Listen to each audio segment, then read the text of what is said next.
welcome to the Rob Burgess Show. I'm, of course, your host, Rob Burgess. On this, our 223rd episode, our guest is Dan Grossman. Dan Grossman is an adjunct professor of English at Marian University in Indianapolis and a former Peace Corps volunteer in Niger from 1992 to 1994. He has published often in NUVO, a news publication covering the central Indiana area. He has also served as managing editor and arts editor for that publication. He has also published poetry in So It Goes, pLopLop, the Indianapolis Anthology, and in many other publications.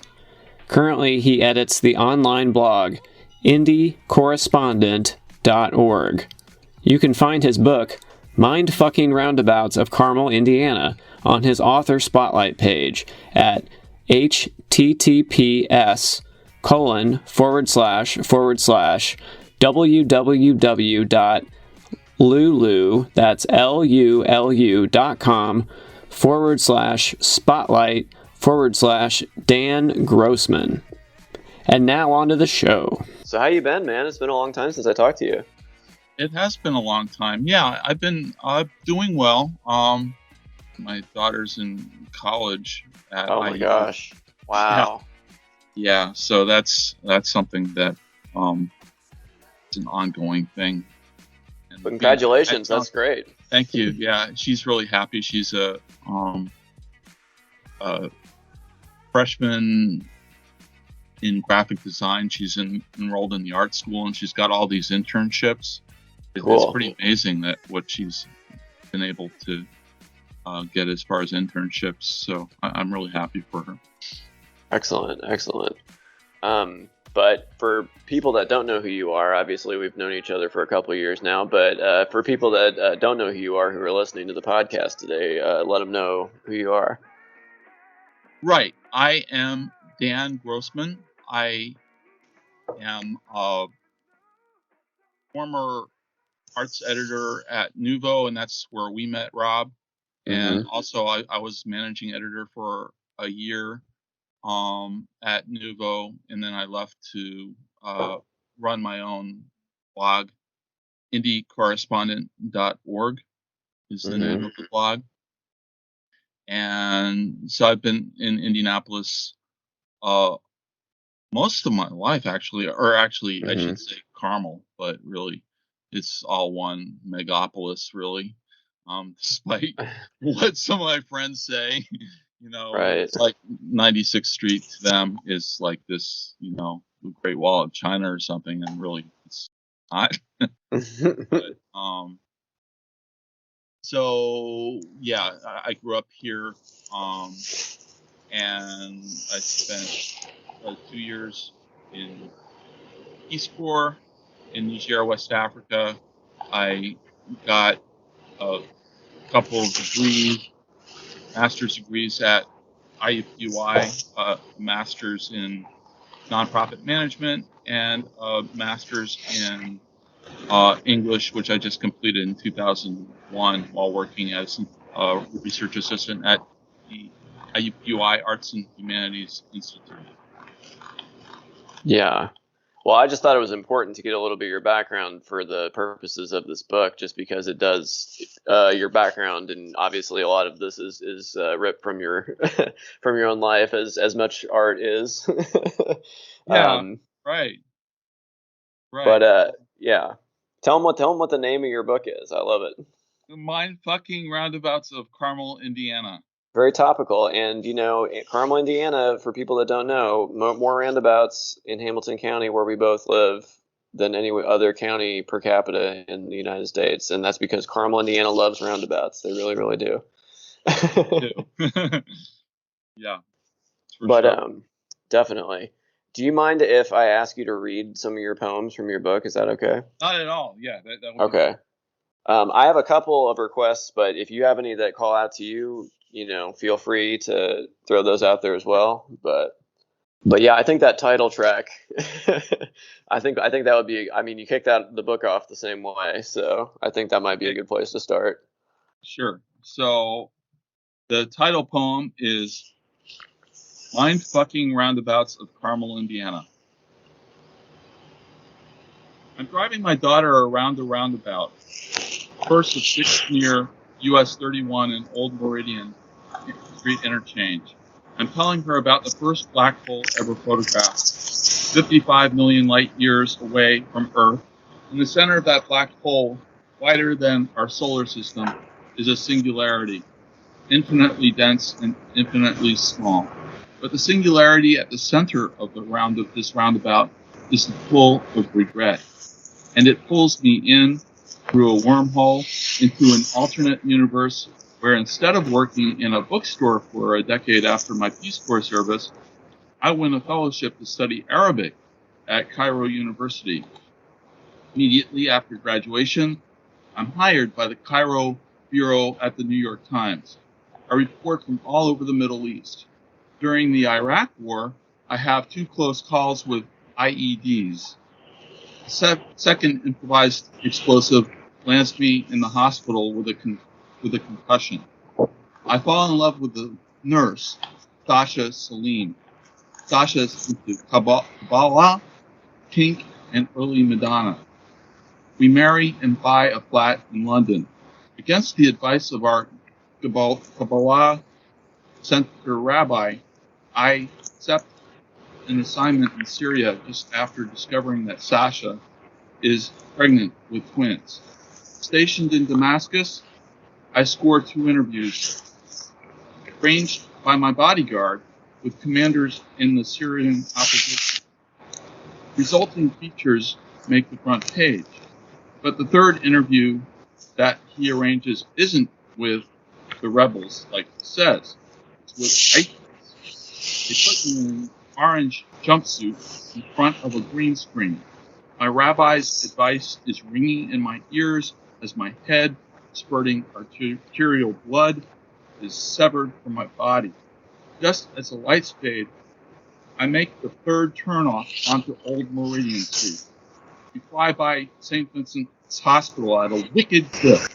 It occurs to me as my daughter shoots me a startled glance that I live a pretty good life.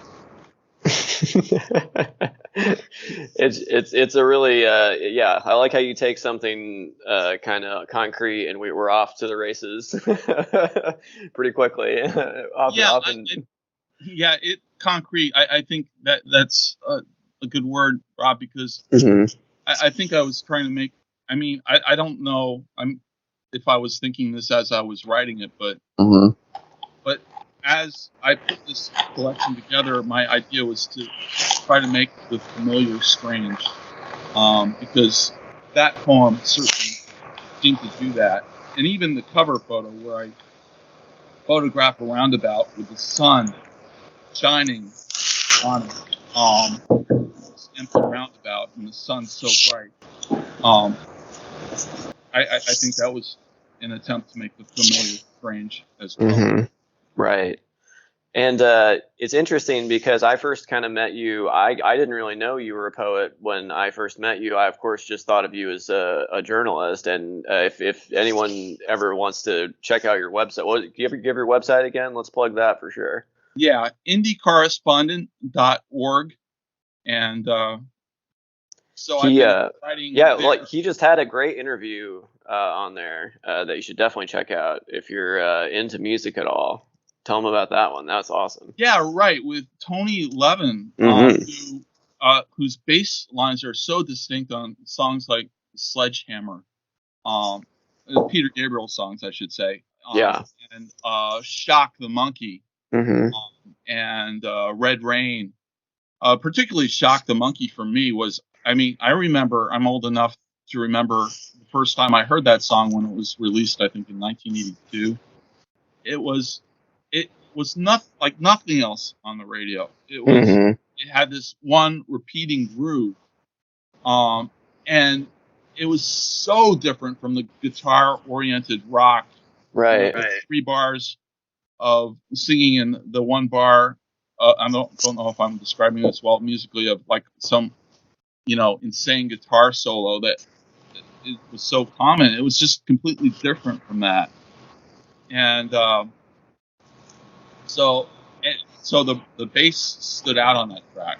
But Tony Levin is not just a rock bassist. He's a jazz bassist. He collaborates with his brother Pete, and they are actually going to be at the Irving. They're going to be at the Irving on September 17th as a jazz band. Oh, wow. So he's a wonderful musician, and he's so modest in a way. I mean, his goal is to do what the artist wants, and he finds freedom within those restrictions. To sometimes, step out into the light when you can, because the bass is seen mostly as kind of like the supporting role in American rock. But with Peter Gabriel, he was able to step out. Sometimes he's able to do that, sometimes not. Like, definitely not when he's like, helping, like playing along with Eddie Van Halen. No real room to like step out with a bass solo there, Cool. Anyway, where I was going with that was that I know you to be an excellent journalist, but I discovered later that you were also a poet. And reading this book, it's interesting because you do have a lot of factual things that could just as well be straight journalism if they were written in a slightly different way. But like you go off into some other places with it, but a lot of it is very, fact based. I'm thinking of a history of the Reformed Jews of Indianapolis piece, for example. You know what I mean? Yeah. Like, is that a real story? I mean, there are real elements to that, definitely. Yeah. And I guess it's just how, growing up in a secular city, I think it's really hard to keep a religion that was really based for about 1,000 years around the shtetl, the Jewish communities in Ukraine, and Poland and Russia, but an area that was vast and constantly shifted in forms of territorial boundaries. For example, my grandmother grew up in Kelm, Poland, and then that's on my father's side, and on my mother's side, there's a large contingent of the family that grew up very close, came from around Kiev or Kyiv in Ukraine. So a lot of that's where both on my mother's side and my father's side our families originated. So I guess where I'm going with that, it's just hard, that connection to Judaism with the influence of American culture. Like when I was going to Hebrew school, I couldn't keep my mind on learning Hebrew because my mind was filled with Star Wars. That was all I thought about it, because Star Wars was the first movie I saw in a theater, and that was really cool to me. Being stuck in Hebrew school was not cool. Although, later I certainly appreciate. I studied Hebrew, but for a 10-year-old boy, it's just not it. So that's kind of what the poem's about, I think, maybe. Right. Yeah, it's just an interesting little tidbit about the rabbi and Abraham Lincoln's train and stuff. I just thought that was interesting. I didn't know that. But yeah, talk about your time in the Peace Corps as well. I think that definitely figures into your writing for sure. And you've written another book, am I right, about that experience? I wrote a book that's current. I'm rewriting parts of it. It's called Rogue Elephants, a novel of the Peace Corps. Like this book of poetry, I should publish it myself on Lulu, which is a self-publication website. I can make my own editor and designer and such. But anyway, I spent 2 years in Niger, West Africa, north of Algeria, south of Nigeria, south of Algeria, and that figures into the collection. There's a piece called Passover in Malbaza, where there's this Al-Hajj figure who's made the Haji figure who's made the pilgrimage to Mecca, and he's sitting at a Passover table with the Elijah, who Jews historically leave a seat open for Elijah at the Passover table. So I imagine him as some kind of ghost trying to convince Al-Haji that, he should maybe be more open about certain things. And I actually sat at a Passover table with a Nigerian functionary who was a little bit uncomfortable at a Passover table in Niger, in Malbaza, which is the home of Niger's only cement factory. And this functionary was kind of uncomfortable with the situation and the fact that wine was being consumed because he's Muslim. So he made a joke saying that it's blood water, and that really offended. It didn't offend me. I saw that he was just a little bit uncomfortable, but it really offended one of the Jewish volunteers I served with, and I told her to kind of get a grip because, come on, the guy came and sat with us and ate food with us and, communed with us. So that's what that particular poem is about. And then I have a poem. I think this one's a good one to read because it's kind of this discombobulation of coming home to America after Peace Corps, which was something that I dealt with and was very difficult for me. Do you want me to read that, or what page is that? That is page 15. Back home in Indiana? Yeah. Okay. Yes. Go ahead. Yeah. Back home in Indiana. Dream number 1. I was back in Peace Corps training in an unknown Mideast country, but all of us trainees were pushing 50, sucking at the tit of the global South as if it was a fountain of youth.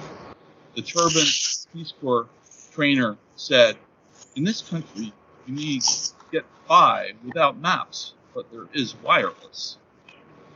Dream number 2. I lost my way again. I was at a drug dealer's ranch in the Sierra Madre Occidental, where the guidebooks tell you, don't even think about going. I was given both an AR-15 and an AK for self-defense, but the latter went off like a spray hose when I picked it up, and one of the bullets hit my lover in the teeth while she was sleeping in the next room. Cannabis George was kind enough to airlift her to Cornell Medical Center in Manhattan, where I was born and Andy Warhol died. And during her surgery, I toured the apartment building where I spent my first 5 years. I was climbing the stairway towards my parents' old apartment on the 29th floor when the alarm went off. Pop dragged me in handcuffs down to the office, in which Don Henley, sporting his 70s afro, quoted himself. He said, "Don't look back. You can never look back." And while the cop read me my rights, I thought to myself, that's just one way of saying you can never go home again. Wow. Yeah. Don Henley doesn't sue me for that. I hope not. I don't know how litigious he is. We'll never see it, but Oh, sure. These days, I think you can be sued for about anything. Sure, absolutely, they can try. Now, I do find it interesting that you aren't afraid to write about people in your life, including your daughter. You mentioned. Yeah. How does your daughter feel about what you write about her? I'm always afraid to write about people in my life. I always am like, I've stepped on some feelings in my time. I'm sure you have to. Yeah, I have. I think she's okay with it because I never describe her like in really negative situations. Oh no, you don't make her look bad or anything. You're describing. You're describing it all. You're stepping up to the plate. I know, and that line effing poem. Like she looked up her name one time and Oh no. associated with that poem. But it hasn't prevented her from Okay. student with IQ, thank God. But Great. I'm really grateful for her for Mhm. allowing me to follow my muse. Definitely. But yeah, the one poem I wanted you to read about that you mentioned her in that I thought was kind of poignant was we recently had on the podcast Melissa Mertz, who wrote a oral history of Richard Linklater's Dazed and Confused. And so we went through all the Richard Linklater movies on that episode. So if you'd read that In Time one, I think that'd be appropriate. Yeah, right. And I'm trying to figure. It's page 28. In Time. I'm sitting with my daughter Naomi in the kitchen, explaining the plot of the Richard Linklater film Boyhood and how its scenes were filmed as much as 12 years apart. So you follow the boy actor as he grows up. Still dark outside, but it's almost time for me to walk Naomi to the bus from Carmel Middle School. I blink. Now we're in my car at Cool Creek Park. I'm explaining Linklater's Before trilogy as we wait for the photographer who will take Naomi's senior photos. In time, she'll find out why these films ring so true to me. Mm-hmm. And I think that's an excellent reading of his work because I feel like that is the ultimate kind of obsession he has through all his movies is the passage of time. Absolutely, yes. And I think that's something I was kind of I was thinking of Linklater. While writing this book, I mean, not all the time, but all the time. But I've always been influenced by his movies, particularly the Before trilogy. I really love that, starring Julie Delpy and Ethan Hawke, and and just how the way time speeds up as you grow older. And I think everybody who's past a certain age notices this, is that, your first 20 years, it just seems like forever, but then things start speeding up. Like the first part of your life is like you're going uphill on a roller coaster. 25 and... Oh yeah, the passage of time is absolutely speeding up for me. Yeah. Definitely. But I think it's the fact that, when you're 10 years old, you think, gosh, like 5 years ago seems like forever, but you really have nothing to compare it to. Yeah, you seem like you're in an endless sea of you got nothing but time, Right.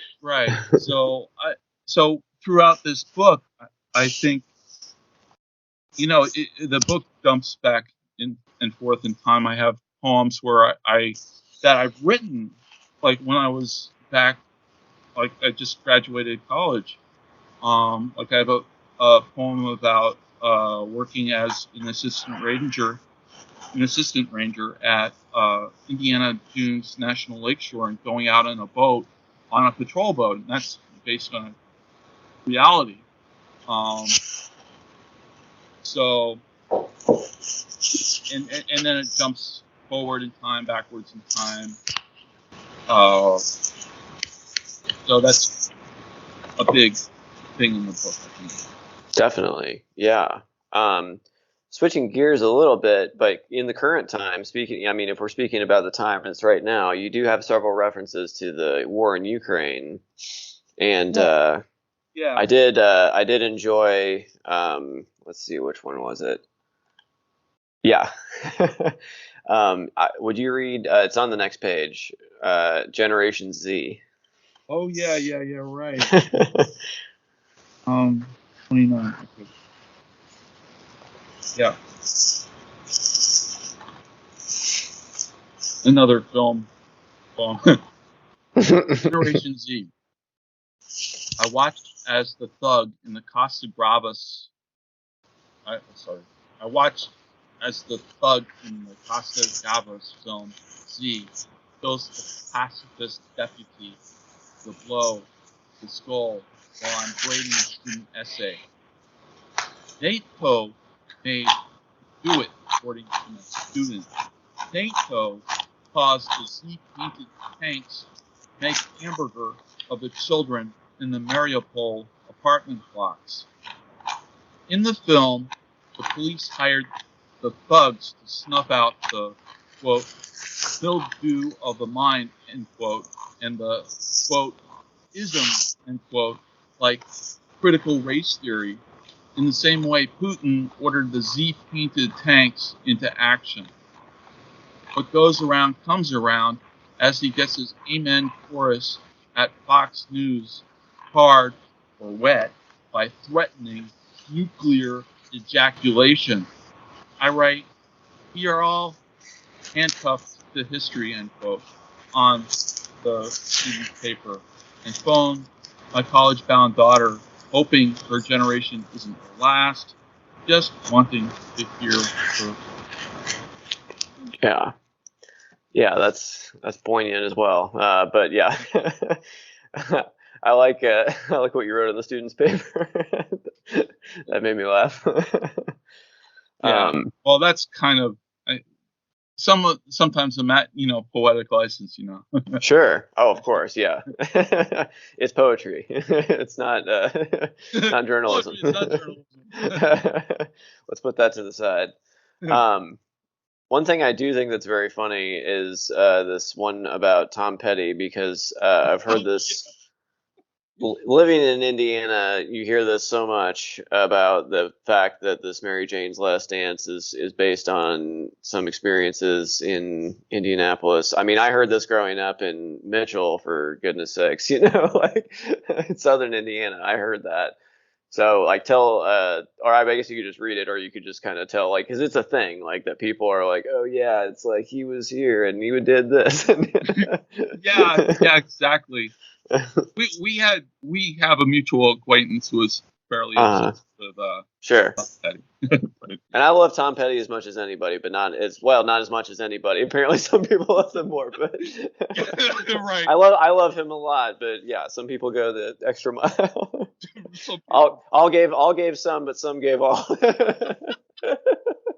As Billy Ray Cyrus so eloquently put it once. Before or after he was in the David Lynch film? Oh, what David Lynch movie was he in? Wasn't he in the Mulholland Drive as like the? Oh, was he? As the love interest that like he was in bed with his wife. I don't know. I think it's David Cyrus, but I'm not sure. Huh. I don't know. Getting distracted. Anyway. Okay. That's all right. Okay. Petty. Joe and I Yes, Tom Petty. Joe and I were seated at the bar in the Red Key when he started talking about Tom Petty. I met him after he performed at Market Square Arena, he said. It was the fall of '89. He was chilling in a hotel suite on the highest floor, overlooking Market Square. His entourage had pulled chairs into a circle around him. Everyone was having a good time laughing. Took a sip of his Sun King. So, he says, the bassist Howie Epstein pulls out the biggest doobie I ever saw and starts passing it around, Joe continued. I have a toke myself, and it's not bad at all. Who's your skunk, But then, when it gets to Petty, he takes it and rolls it around, looking at it, giving it his classic smile. The one where you see all his teeth. And then he looks up at Epstein and says, where did you get this? And Epstein says, got it back at the steakhouse. The waiter brought it to me with a shrimp cocktail. And Petty goes, oh shit. And still looking at it, rolling the damn thing in his hands, he says, looks like my band wants me to have one last dance with Mary Jane. Oh. Then he takes a long inhale, closes his eyes, and smiles. Joe looked up at me, waiting for my response, while I was thinking of the song lyric, which notes the pigeons in Market Square and a woman in her underwear. Then I asked Joe, so you were there when Petty got his inspiration for that song? No shit. He nodded. But our bartender was giving serious cut-eye to Joe. That must have been a big hotel room he flipped. I've heard that story 100 times from 100 different people. Yeah, exactly. It's everybody was in the room where it happened. Yeah. But that's really funny. But yeah, was there any other? I haven't finished the book yet, but is there any other ones a little later in the book that you wanted to highlight? Yeah, I'll read one of the love poems. What page? 56. King of Antarctica? Oh, no. No. Before the deluge. 57. Okay, yeah. Before the deluge. Tonight I'll be Martin, and you'll be Hannah. Together we'll close the door on the Weimar. We'll break out of the world of the they and abandon ourselves to desire. I'll duck step my way to your bed and throw off my brown shirt. My heart will skip 6 beats to your refrain of Ich. Is there enough Liebes between us, between my German and your Yiddish? Will the time horizon open itself to us? These questions I click and send your way while you in your parents' house lay down to bed. Your absence inspires me to complete being and time in the silence of night. Will you at sunrise say hello or off either same to my dreams in which more than tongues pass between us? Don't just text me your answer over morning coffee.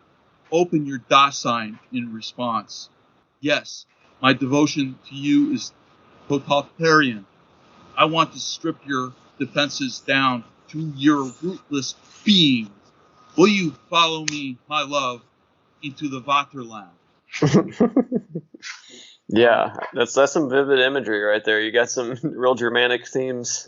I do, and I might want to explain a little bit about that poem. I didn't want to explain it at the beginning. Yeah. But the philosopher Martin Heidegger, who became a Nazi, I think in 1933, he had this affair with his student Hannah Arendt, who wrote. Oh yes, the origins of totalitarianism. Yeah. Yeah. Right. And she also covered the Eichmann trial in Jerusalem. Oh wow. Controversial. A book where she seemed to equate the Jewish collaborators who had no choice but to collaborate with the Nazis with the actual Nazis themselves. And some commentators thought, well, she was just trying to make excuses for her former lover, I think. And yeah, they did have a passionate affair, and she did defend him after the war and helped rehabilitate Heidegger after the war. So that was one of the weirder love poems that I have in the volume. And yeah. I guess there are a number of love poems that become more and more deranged until I think the narrator takes a trip to Israel and has certain notions of nationalism thrust in his face. Maybe makes him change his point of view just a little bit. So I guess the point is that it's hard to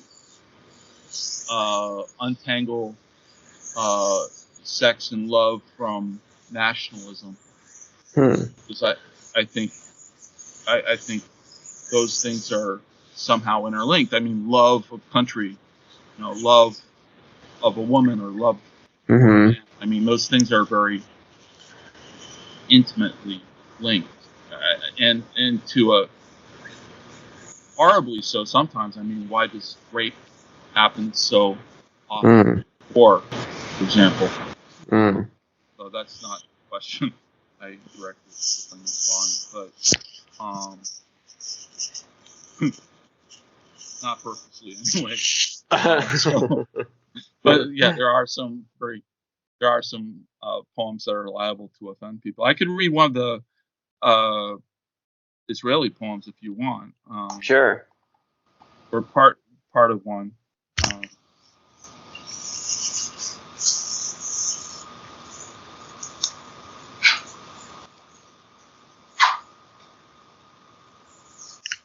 yeah, this is one called Israel Travelogue, and the character in it acting kind of like a tour guide, kind of like Virgil to Dante in hell, is the philosopher, the medieval philosopher Maimonides. I hope I'm pronouncing his name right. And he was a Middle Eastern. He was a Jewish philosopher who lived in Spain, I think around the 13th century, and he tried to combine like notions of rationalism, Aristotelian rationalism, with Judaism, and try to show that Judaism was equally rational. But he was also a physician too. Really interesting figure. And he had a book called the A Guide for the Perplexed. I think that was it. Hmm. I tried reading that one. It's very, very long and very, very boring, I found. But anyway, I gleaned something from it, I think. So anyway, this is called Israel Travelogue, and I have traveled in Israel. Israel Travelogue, cities. It's a Shabbat summer day in Tel Aviv. The sky's cloudless, and the beach is crowded with Jewish flesh that's difficult to ignore. My friend Maimonides is pissed. The testes, he says, do much to distract a man from contemplation. I reply, it depends on what you're contemplating. On the ramparts above Jerusalem's old city, the philosopher and I pause for a breather. We're overlooking the Damascus Gate. The multi-tongued babble below sounds like counterpoint for a Philip Glass symphony. When the Hamsin blows, says Maimonides, and the sun and thus smites the Jerusalem sun, I recall the filthy Cairo streets. In Beersheba, we eat burgers at a mall near the old Bedouin market. The food court's TVs gleam like an adolescent's teeth.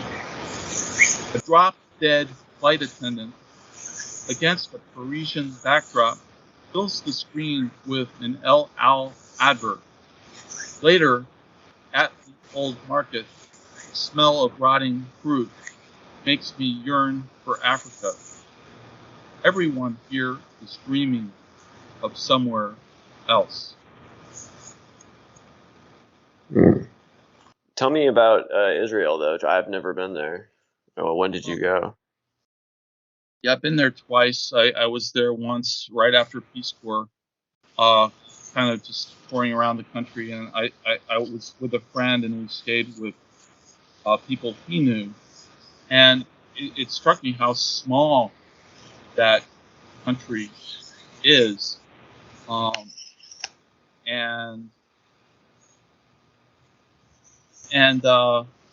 yeah, we saw the borders of Egypt, Jordan, Syria, and it's just nothing like the States. If you look at the mountain range, on the horizon, that's not in Israel. It was just a very strange feeling growing up in the States and going to Israel and seeing how tiny it is. And then And this was in 1994, my first time when the Oslo Accords had just been signed, and there was a little bit of hope that the Palestinians and the Israelis might coexist. Just a little bit of hope. But then a year later, Rabin was assassinated. So, and then 2003, when I visited with my former wife, who I still live with, but we visited Russia, her hometown of Cherpovets, and then we visited her mom, who's in Israel. So we went from the largest country in the world to one of the smallest, and that claustrophobia just compounded because even like the people are spaced out in Russia, and people have like a sense of distance, like when you're talking to them, and and everything is spacious and sparse everywhere. And then you go to Israel, and everybody's crowded together on the beach, and people are yelling in your face. And it was a difficult time in Israel because there were a lot of bus bombs that had just been exploded, and everybody was angry at each other. And her mom lived near Haifa, and I met the sole surviving relatives of my grandmother on my father's side when we were there, and it wasn't a particularly pleasant meeting. I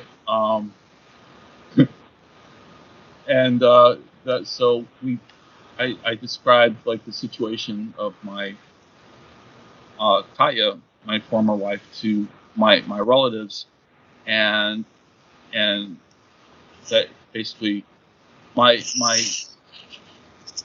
long and short of it is Katya's mom is not Jewish in the sense that American Jews would consider her Jewish, or Israeli Jews would consider her Jewish. But nevertheless, she was able to come to Israel in 1991, and or what's it, 96, but and so I was describing this to my relatives who apparently are very right wing, and the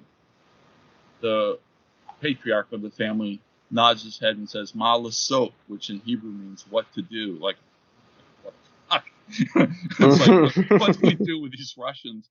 That's how I thought what he was saying. So wow. it was like I don't. Well, of course, he didn't think I understood any Hebrew, so. Wow. So that was an interesting moment. But. Yes, definitely. Wow. Well, I mean, this is great. I don't want to make you read the entire book. People should definitely go out and buy it. Where can they get it? They can go to lulu.com, the bookstore on lulu.com, or they could just they can find it on barnesnoble.com as an ebook.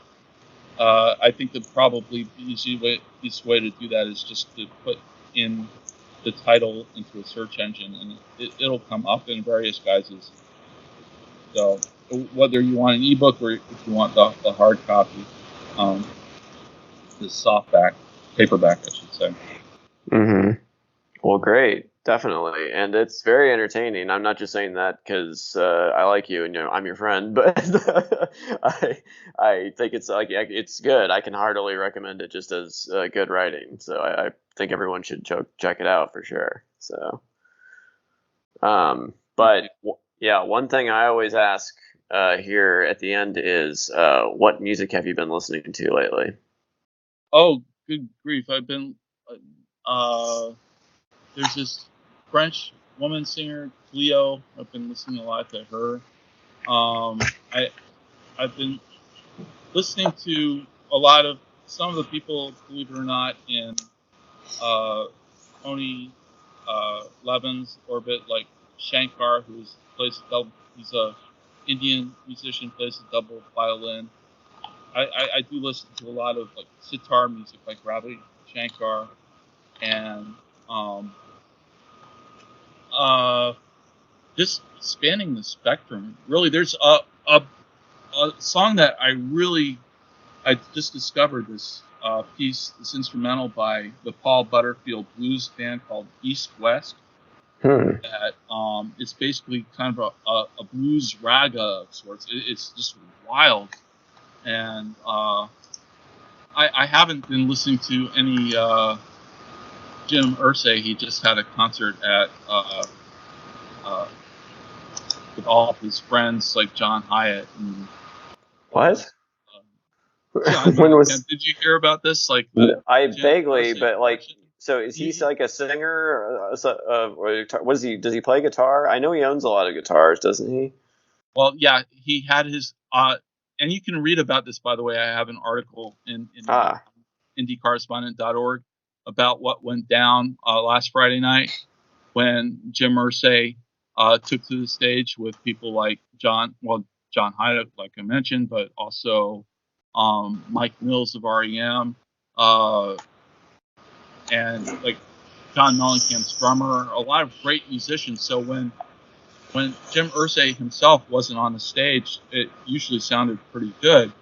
But when he got on stage, his voice, which is kind of a combination of Cookie Monster and Tom Waits, didn't really suit the material, which, believe it or not, was like 9 Inch Nails' Hurt. He's tried to sing that.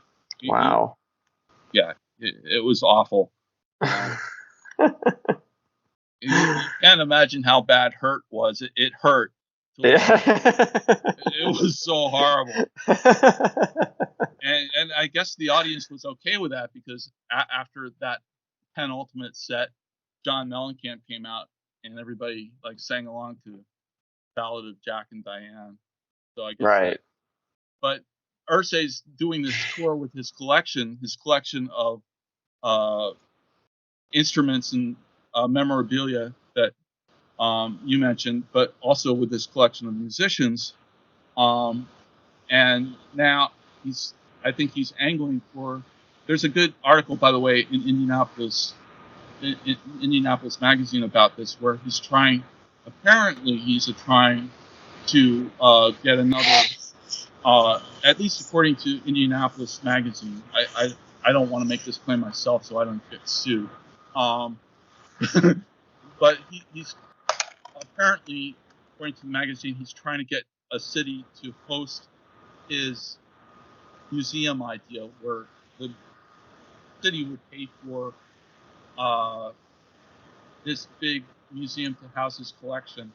And one of the cities that he's giving the opportunity to do this to is Indianapolis, which has spent $750 million already of taxpayer money on Lucas Oil, and that still hasn't been paid back. So he's doing this thing, buddy with these great musicians, but sticking it to the taxpayer, according to Indianapolis Monthly Magazine. Allegedly. Allegedly. Don't forget the allegedly. Absolutely. I never want to make this claim without good sourcing. Absolutely not. No. What kind of journalists would we be? Bad one. Right, exactly. But hey, thanks for coming by. It's been a lot of fun. It's been overdue. Yeah. I've been meaning to check out your other podcasts as well. Cool. Yeah. Please do. And please come back. Yeah. For sure. Thanks so much. I really appreciate the opportunity. Cool. Well, have a good rest of your night here, and I'll talk to you soon. You too. Take care, Rob. All right. Bye.